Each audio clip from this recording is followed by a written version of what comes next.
I never expected that a simple misunderstanding could escalate into a battle of egos and a hostile work environment. But when Karen breaks my Epipen, thinking it's a cigarette lighter, my life took an unexpected turn. The incident triggered a series of events that tested my resilience and sanity, leaving me to navigate a treacherous office landscape. Here's how it all went down. Life in the bustling city of New York has its share of challenges, but none so peculiar as dealing with Karen from HR. After the lunchbox incident, I thought I had seen the peak of her absurdity. Little did I know Karen's capacity for creating chaos was boundless. It was a sunny Tuesday afternoon, and I was in the office kitchen, rummaging through my bag for my Epipen. As someone with severe allergies, I never went anywhere without it. Karen walked in just as I pulled out the Epipen. Her eyes narrowed as she saw the small, pen-like device in my hand. "What's that you've got there?" she asked, her tone accusatory. "It's my Epipen, Karen. I have severe allergies," I explained, hoping that would be the end of it. "That looks like a cigarette lighter to me. You can't smoke here, you know," she said, stepping closer. I was taken aback. "You can't smoke here," she repeated more loudly this time. "That's my Epipen," I exclaimed, holding it up for her to see. But Karen was already in action mode. Before I could react, she snatched the Epipen from my hand and, with a forceful motion, snapped it in two, thinking she was extinguishing a potential fire hazard. I stared in disbelief at the broken pieces of my Epipen in her hand. "Karen, what have you done? I need that for my allergies." Karen, realizing her mistake, began to backpedal. I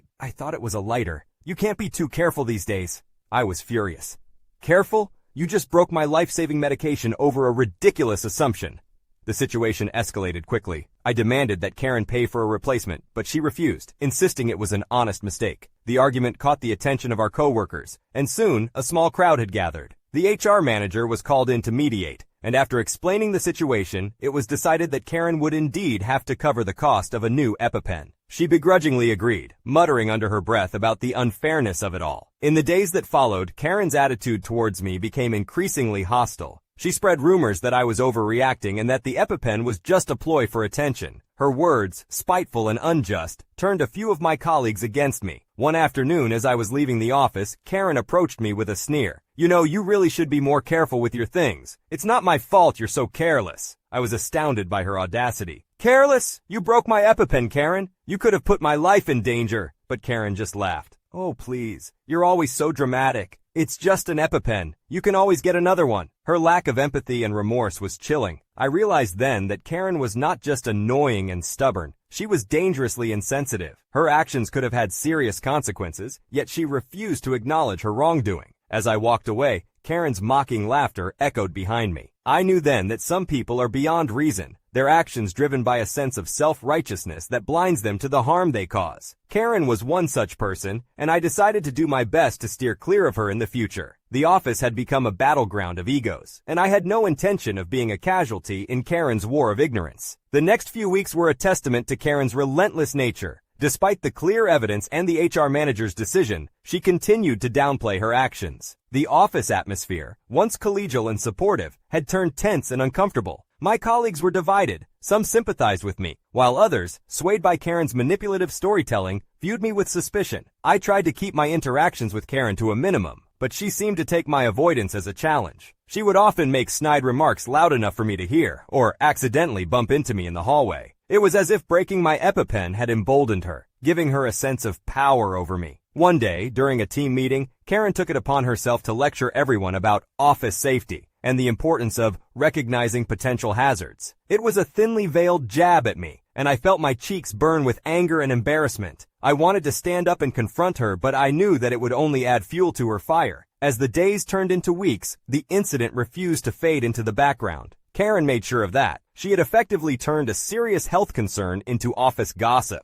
I found myself becoming more isolated, my anxiety levels rising each time I had to interact with her or anyone influenced by her narrative. The situation reached a boiling point when I had a minor allergic reaction to something I ate at lunch. As I reached for my spare Epipen, Karen sauntered over, a smirk on her face. "Another performance, I see," she said, loud enough for others to hear. "Do you ever get tired of the attention?" I was astounded by her cruelty. "This is not a performance, Karen. This is a real medical issue," I managed to say, my voice shaking with emotion. But Karen just rolled her eyes and walked away, leaving me to deal with my reaction alone. It was clear that she had no intention of acknowledging the seriousness of her actions or the impact they had on me. The following day, I approached the HR manager and requested a formal meeting to address the ongoing harassment. I explained how Karen's behavior was not only affecting my mental well-being, but also creating a hostile work environment. The HR manager listened intently, promising to take appropriate action. A meeting was arranged with Karen, the HR manager, and myself. Karen, true to form, played the victim, claiming that she was being unfairly targeted and that her actions were always in the best interest of the office. However, the HR manager had witnessed enough of Karen's behavior and had received complaints from other employees as well. It was decided that Karen would be put on a formal warning and required to attend sensitivity training. Additionally, she was instructed to keep a professional distance from me. In the weeks that followed, Karen's demeanor changed.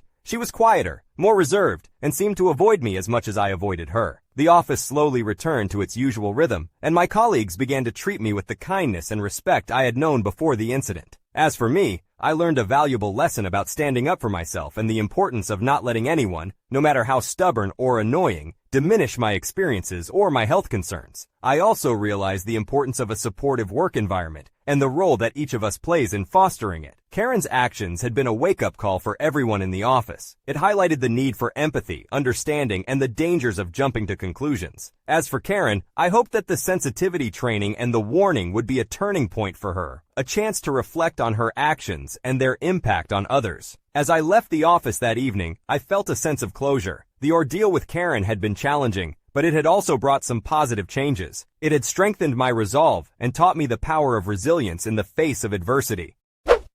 Karen really needs to learn some empathy and common sense. Breaking someone's Epipen thinking it's a lighter, unbelievable. I can't imagine how frustrating it must have been for the author to deal with her. Kudos to them for standing up for themselves and not letting Karen's ignorance bring them down. Office drama at its finest. Little did I know that embarking on a trip with my college friends, one of whom was a notorious troublemaker known as Sherry, would lead to a series of escalating conflicts and a complete breakdown of our friendship. As we planned to attend our friend Gia's wedding in Puerto Rico, tension simmered beneath the surface, and things took a dark turn. Here's how it all went down. This incident occurred 5 years ago when my college friend Gia got engaged and planned to get married in Puerto Rico. Gia invited me and 2 other college friends whom I'll refer to as Amy and Sherry. When Gia got engaged, Sherry went on a rant about how he wasn't good enough for Gia and declared that she wouldn't attend the wedding. This caused a major fallout between them. For your information, he's actually a terrific guy. Sherry was just jealous, but that's not relevant to the story. Amy and I decided to proceed with the trip without Sherry and turn it into a full vacation. Our plan was to have a relaxing vacation at an upscale hotel, spend time at the beach every day, and indulge in good food and pina coladas. However, Sherry and Gia reconciled after a long conversation, and Sherry expressed interest in joining us. In fact, she wanted to completely change the nature of our trip. Sherry didn't want the same type of vacation as Amy and me. She preferred a cheap Airbnb, adventurous excursions, and had a tight budget. Unfortunately, I had recently recovered from a serious injury that severely limited my mobility, making it difficult for me to hike or stand for long periods of time. We attempted to find a compromise regarding accommodations and activities, but Sherry refused to cooperate. Eventually, Amy and I decided to book the hotel we wanted, while Sherry settled for a disgusting Airbnb down the street. I made the mistake of putting all expenses on my card with the understanding that they would Venmo me later. I paid for the rental car in San Juan, but Sherry insisted she needed it more than us for her activities. Fine, we asked her to drop us off at the beach. However, she left us stranded for hours. When she finally returned, she wanted to smoke pot in the car, which I refused since I was the one driving and the car was under my name. She became passive-aggressive towards me and Amy. One day we went to visit some caves, an activity we had compromised on, and one that I was physically capable of doing. I was driving while Sherry provided directions. However, she kept forgetting to tell me when to exit, likely due to being under the influence of marijuana. She snapped at me, calling me stupid and accusing me of doing it on purpose. I lost my temper and told her to either give me proper directions or shut the fuck up. She claimed I wasn't allowed to talk to her like that, and I reminded her that now she knew how it felt. The rest of the trip became awkward. As we flew to our next destination, the wedding location, Sherry's behavior worsened. Once again, I paid for the golf cart we rented for the tiny island, which I highly recommend. On our first night there, Sherry was being difficult, so Amy and I decided to escape and get some food. I called Sherry to ask what she wanted for our stay in the house. However, when I brought back the food, she complained that I had forgotten items and began berating me with questions like, "Where's the cheese? What am I going to eat my eggs with? Where's the Coke? What am I going to drink my rum with?" I had reached my limit and directly asked her why she was treating me so negatively. She responded with passive-aggressive behavior and feigned ignorance. After pushing her for answers, she resorted to name-calling and belittling me, so I walked out. For the remainder of the trip, we didn't speak to each other. I even upgraded my flight to avoid sitting with her. When it came time for her to repay me, she tried to play games. I said, "You owe me $1.75 for the golf cart." She said, "Well, you owe me for gas, so technically I only owe you $1.50. I replied, not wanting to argue, "Fine." Then she said, "But since I intentionally avoided using the golf cart to avoid you, who was being a bitch, I should only pay you $1.25.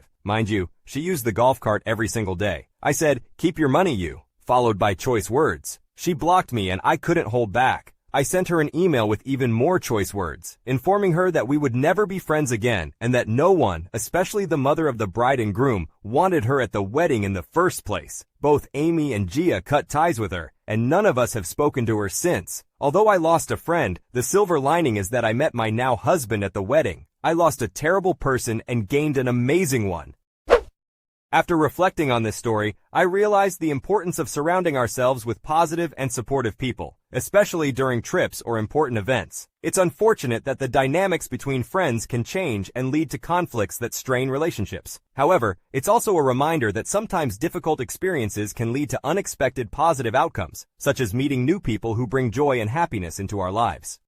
The pain of losing my mother at a young age left a void that my father's new girlfriend, Nicole, seemed to fill. But as Nicole's presence grew, my father's attention waned until a series of events pushed me to the edge. From neglect to forgotten traditions, I couldn't hold back my anger any longer. Here's how it all went down. My mother was my world. I remember reading books, watching documentaries, and going on road trips with her. She baked my sister and me cookies whenever we were sick. She and Dad would take us hiking every other week. I still miss her even now. When I was 11 years old, she passed away in a car accident. It was the hardest year of my life, and it hasn't gotten easier. 2 years after she passed, my father started dating a woman named Nicole, and 4 years later, they're getting married. Nicole is younger than my father. After dating Nicole, I saw my father retreat into his shell, but it turned into something else. Nicole brought adventure back into his life, but they often went on elaborate trips and frequent nights out. During all of this, I felt neglected. My father slowly stopped taking my sister and me on our weekly hikes. He started speaking less and less over calls, and he even once forgot my mother's birthday. After she came into our lives, I started losing my father. He just wasn't there anymore. One time, when my sister and I were home alone, she fell down the stairs and got a huge cut on her forehead. It was clear she needed stitches, so I called my father immediately. Nicole answered the phone, and I told her to give the phone to my father. She refused, saying he was busy, and before I could get another word in, she disconnected the call. I embarrassingly had to ask the neighbor to bring us to urgent care, where my dad later met us. This woman at one point removed my mother's picture from the fireplace mantle to put up a picture of her and my dad from their trip to Washington. The thing that tipped me over was when she made my father forget about my mother's birthday. Every year, my sister and I go with our father to visit my mother on her birthday. It was an annual tradition even before Nicole entered our lives. Nicole and my father went on a trip to Florida and were supposed to be back 3 days before my mother's birthday. But because this woman gets motion sick,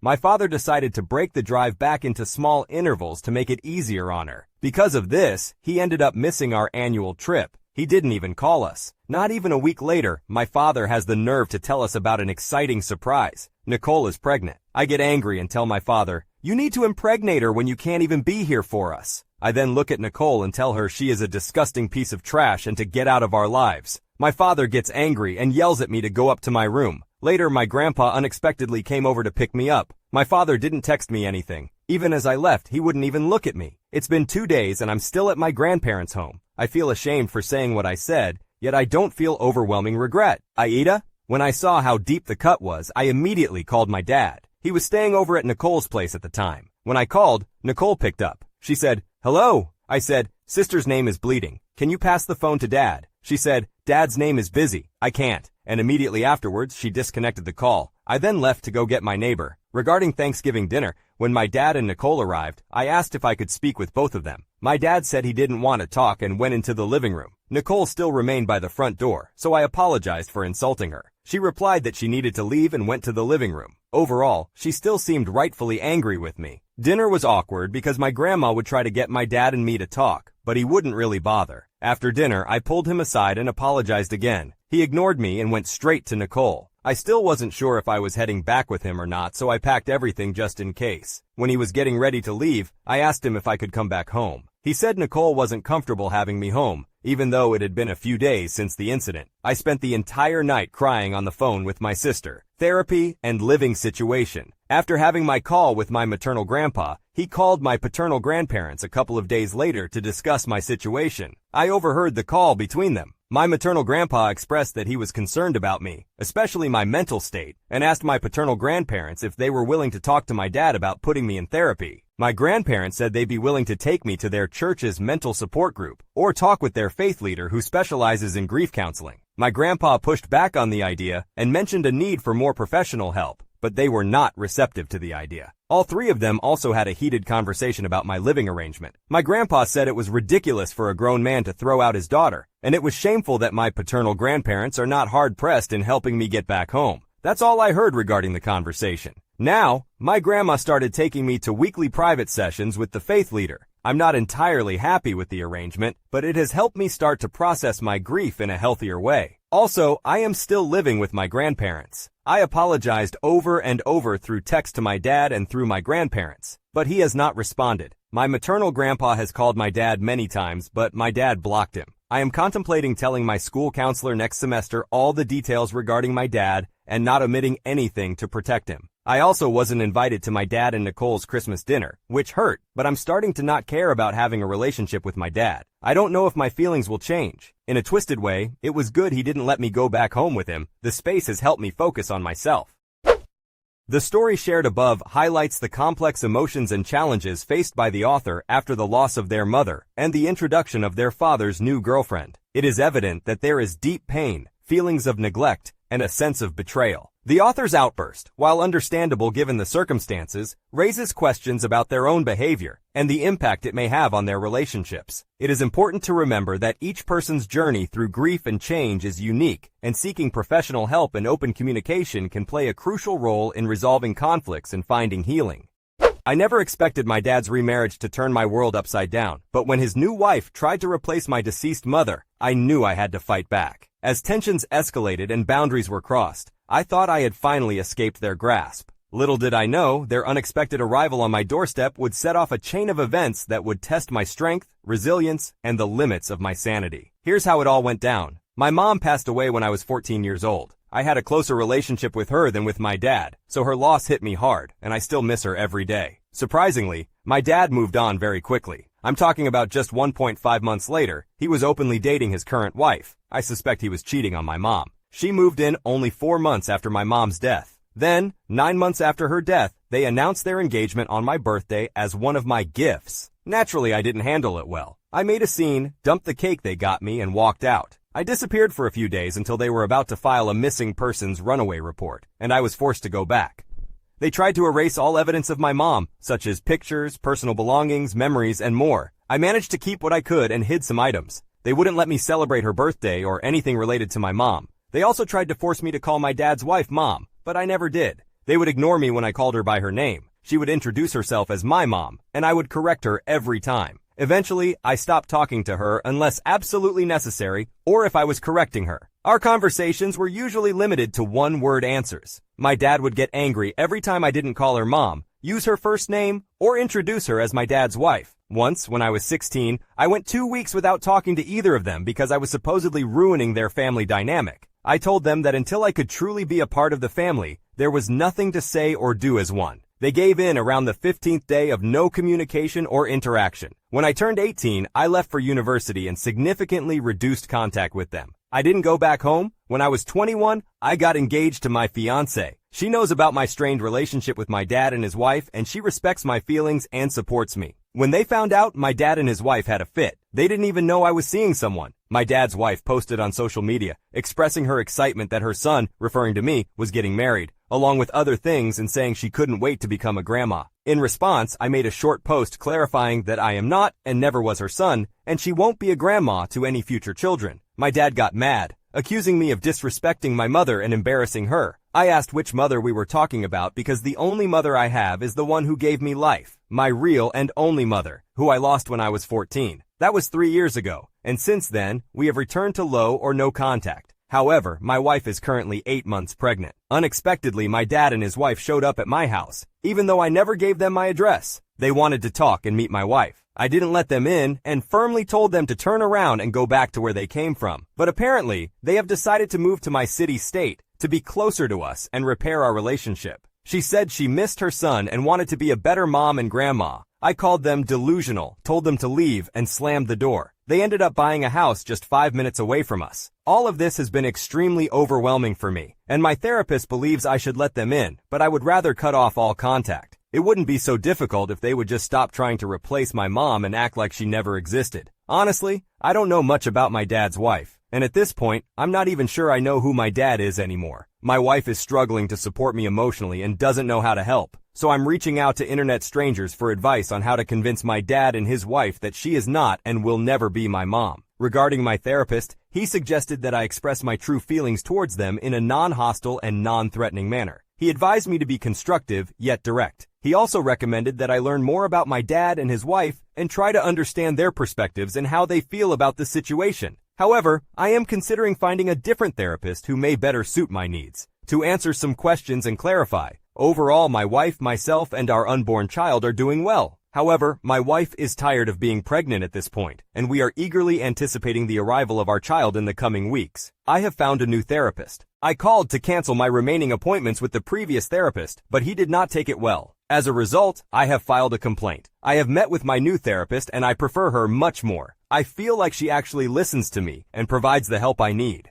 I want to make it clear that I am 24 years old. My dad's wife is 38, which makes her 14 years older than me. My dad is 52, which also makes him 14 years older than his wife. When she entered my life, I was 14 and she was 28. There were theories circulating about my dad possibly having something to do with my mom's death, but that is not the case. However, I still believe that they were together before she passed away. To ensure our safety, we are investing in a security system, although it will take a few weeks for it to be installed. For now, we have a doorbell cam and some cheaper cameras. Regarding social media, we have tightened our privacy settings since the post about my wife's excitement about becoming a grandma and our engagement. We are no longer active on any social media platforms, except for messaging and sharing pictures. We have also identified the source of a leak in our personal information. It turned out to be my brother-in-law, my wife's sister's husband. During a family dinner where we planned to discuss the birthing plan, he insisted on being present, despite not being involved initially. While waiting for my mother-in-law to arrive, I shared my feelings about what happened between my dad and how it affected me and my wife. This made my brother-in-law visibly uncomfortable. When I confronted him, he denied it, but it was obvious. My sister-in-law also called him out and he broke down. He admitted to sharing our information because he believed that we needed all the family support we could get and that they should know their grandbaby. This led to an argument, resulting in my sister-in-law moving out and staying with us. I no longer trust my brother-in-law. We have since secured our birthing plan, without involving my brother-in-law. Everyone who needs to know the details is informed. Obtaining a protection order has proven to be surprisingly difficult. In my area, it heavily depends on the presence of violence or physical contact. Technically, what they have done is not against the law yet. As there were no threats made and they left when asked, they are not currently perceived as a real danger. They have the freedom to move wherever they want. Additionally, since a family member gave my address to another family member, it is fair game. Regarding grandparents' rights, they only come into play if my wife and I lose custody or are unable to care for our child. However, if needed, my mother-in-law and father-in-law will take on that role. My wife and I are not in a position to move. We recently purchased our house when interest rates were low, and my in-laws helped with the down payment. It may not be extravagant, but it is our home and perfect for our growing family. It is unclear from which side the inability to have children comes from in my dad's and his wife's case. This may explain the constant pressure we feel. I wrote a letter to my dad summarizing why I want no contact, expressing my feelings about their actions, and emphasizing that his wife is not and will never be my mother. If I decide to give them a chance, it will be on my terms and the terms of my family, which includes me, my wife, and any future children. I specified that they are not to communicate with my wife or me, except through our lawyer, who will decide what information to pass on. They are not welcome in our presence at any time, including our house, school, daycare, social gatherings, birthdays, Christmas, BBQs, etc. In public, we are strangers, and they should maintain their distance as if we do not exist. If they violate these boundaries, they will receive a follow-up letter, which may include obtaining a protection order. The letter was quite lengthy. Our lawyer reviewed and notarized it, and my wife and I signed it. Then my dad also signed it upon delivery, which was done through a private delivery service. We obtained video evidence of the delivery as well. So far, everything has been going well in that regard. My focus now is on my wife and our soon-to-be child. I hope I am prepared for fatherhood. I've learned what not to do as a father, so there's that. Thank you all for your input. Is there anything else I should do or consider to protect my family? In the weeks leading up to my wife giving birth, things were stressful. I ended up having my first panic attack, which was not a pleasant experience. Fortunately, my wife helped me through it. My brother-in-law, BIL, attempted to apologize and reconcile with my sister-in-law, SIL, but he messed it up by trying to justify his actions of reconnecting my parents and our family. As a result, their divorce proceedings have been progressing rapidly. The birth of my child was an incredible and emotional experience for me. The moment I held my baby for the first time, I was amazed at how much love I could feel for someone so tiny whom I had just met. Both the baby and my wife are doing well. However, my wife has started expressing feelings of being like a cow, and I'm not sure how to help her stop. She even randomly moos at me. My dad and his wife tried to visit us at the hospital, and I'm still unsure of how they found out our location. Fortunately, the hospital staff blocked their access and protected our privacy. As some of you mentioned, we have been encountering my dad and his wife randomly around town, especially at grocery and shopping stores, even if I purposely took alternate routes. Despite our efforts to avoid them or have a family member handle the errands, law enforcement has stated that they are not doing anything illegal and do not appear to be dangerous or malicious. It has been challenging to ignore them and maintain our peace. I have been relying heavily on my therapist in recent months, and she has truly earned her paycheck. My lawyer is doing their best, but it feels like the laws are not in our favor. The principle of innocent until proven guilty, or in this case,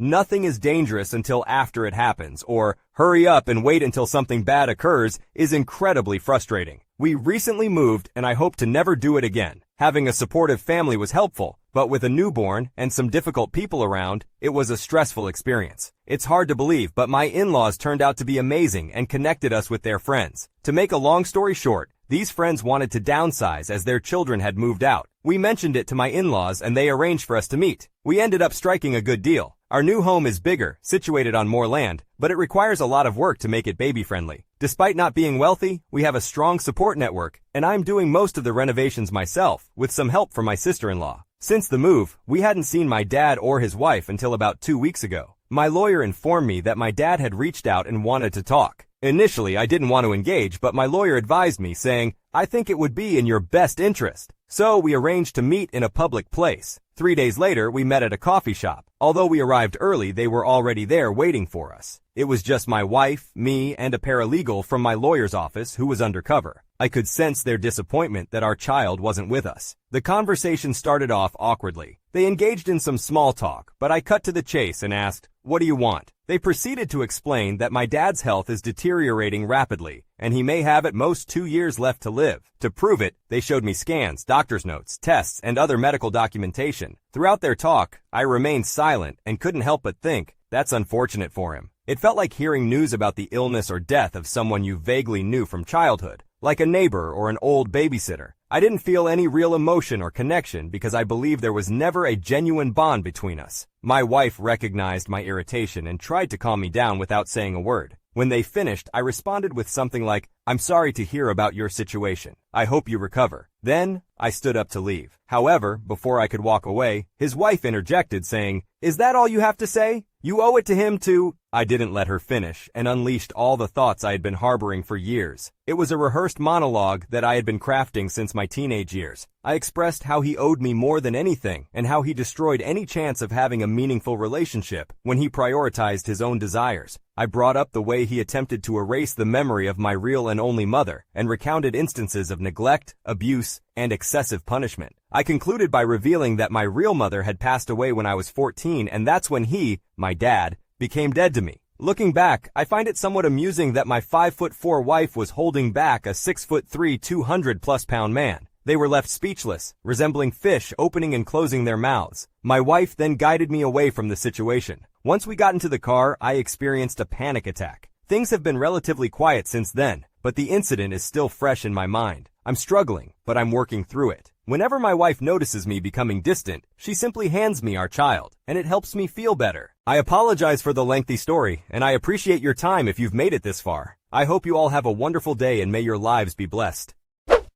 After reflecting on this story, it is clear that the OP has been through a tremendous amount of emotional turmoil due to his father's remarriage and the subsequent attempts to replace his deceased mother. The OP's resilience and determination to protect his own identity and honor his mother's memory are commendable. It is evident that the protagonist's focus is on his own family, including his wife and child, and he is willing to set boundaries to maintain their well-being. This story serves as a reminder of the importance of understanding and respecting individual experiences and emotions within family dynamics. I never expected my friendly disagreement with my neighbor over breeding practices to escalate into a twisted tale of betrayal and illegal activities. Little did I know that my beloved dog Luna would become entangled in a deceitful plan that would shatter our peaceful existence. Here's how it all went down. Alright, Reddit, I need some serious judgment here. I have a beautiful golden retriever named Luna. She's my life, the furry sister I never had. Last night I went out with friends and left Luna in the backyard with fresh water and a toy box. When I stumbled back in around 2 a.m., I nearly tripped over a furry tangle in the middle of the lawn. It was Luna, tied to our grumpy neighbor's poodle, Mr. Snuggles. Now Mr. Snuggles is special. He's one of those designer doodle hybrids, and my neighbor, Susan, 50s, is obsessed with ethical breeding. We've had plenty of heated discussions about her stance on backyard breeders and designer dogs, mostly fueled by my rants about the ethical issues with doodles. Turns out, while I was out sipping tequila sodas, Susan decided to play matchmaker with our unsuspecting pups. She admitted to letting Mr. Snuggles out while she was napping. Wink wink nudge nudge, and hoping Luna would take care of things. Apparently Susan wants designer golden doodles, and thinks it's perfectly okay to use my dog as her personal breeding machine. I was livid. I untied Luna, thankfully she seemed unharmed, and marched over to Susan's house, ready to unleash the mama bear in me. She was unapologetic, rambling about designer breeds being the future and how Luna's healthy genes would create the most adorable puppies. I told her she had no right to involve my dog without my permission, especially considering our differences. Susan then dropped the bombshell. She already lined up buyers for the non-existent puppies and expected me to be on board with sharing the profits. Like, I should be thrilled my poor Luna was used against her will and I get a cut as some sort of consolation prize? Long story short, I called the cops. Susan is throwing a tantrum, accusing me of ruining her business venture. And Luna is cowering behind my legs, probably traumatized by the whole ordeal. So Reddit, who's the jerk here? Am I overreacting by involving the authorities? Should I have just discussed this civilly with Susan? Seriously, how? Or did I do the right thing by protecting my dog? Remember the infamous playdate from hell with Luna and the poodle? Well, get ready for more drama, because this time, Susan is not in control. You might recall how that so-called ethical breeder tried to turn Luna into a puppy factory. Well, it turns out that Susan's business ventures were far from ethical. Thanks to concerned neighbors tipping off the authorities, the cops paid her a visit. And let's just say her dream of breeding doodles came crashing down. Unlicensed breeding? Check. Animal cruelty due to keeping dogs in cramped and unsanitary conditions? Check. It turns out that Mr. Snuggles wasn't the only victim of Susan's twisted schemes. Several other unfortunate pups were rescued, and Susan is now facing a slew of charges that would make anyone cringe. But let's talk about Luna, my resilient golden girl. She's doing great. The shock of the unexpected pregnancy has subsided, and now there's a warm anticipation for the little miracles growing inside her. The vet bills, caused by Susan's oopsie, are still a challenge, but with the investigation underway, there's hope that Susan might face financial consequences for her actions. Now here's the dilemma. Reddit, what should I do about the pups? Selling them to cover the bills was suggested, but given Susan's ethical standards have been exposed, the idea feels tainted. Would using Luna's pregnancy to clean up Susan's mess be exploiting her once again? However, there's another option. Luna's breeder, a compassionate person with extensive knowledge of golden retrievers, offered to take the pups in, not for breeding purposes, but as a temporary sanctuary until they find loving forever homes. The adoption fees would not only contribute to Luna's care, but also support local shelters and animal welfare initiatives. It's a weighty decision, Reddit, one that weighs Luna's well-being against the financial burden Susan dumped on us. The thought of those innocent pups languishing in shelters because of someone else's greed breaks my heart. And honestly, I don't want to spay abort. It goes against my values, and what if Luna truly wants those pups? Taking that away from her would be devastating. So here I am, seeking your wisdom once again. Am I wrong to consider adoption for Luna's pups? Is it a way to heal from the damage Susan inflicted or just another form of exploitation? Should I focus on Luna's health and let the authorities handle the financial aftermath? Help me navigate through this, Reddit. Luna and I, and maybe even a litter of adorable mutts, rely on your judgment, woofs of gratitude, and a paw full of uncertainty. After going through the emotional roller coaster of dealing with a breeder-loving neighbor who violated boundaries and endangered Luna's well-being, it's clear that this story highlights the importance of standing up for our pets and their rights. Luna's owner made the difficult decision to involve the authorities, ultimately exposing the unethical practices of the neighbor and rescuing other innocent dogs from a similar fate. While the aftermath presents a new set of choices regarding Luna's unexpected pregnancy, the focus remains on Luna's health and finding the best outcome for her and the pups. This tale serves as a reminder to remain vigilant and protect our beloved pets from any harm that may come their way. If you enjoyed today's stories, check out the other videos on your screen now. Submit your own stories at you'rethejerk.com. Subscribe now, or you're definitely the jerk.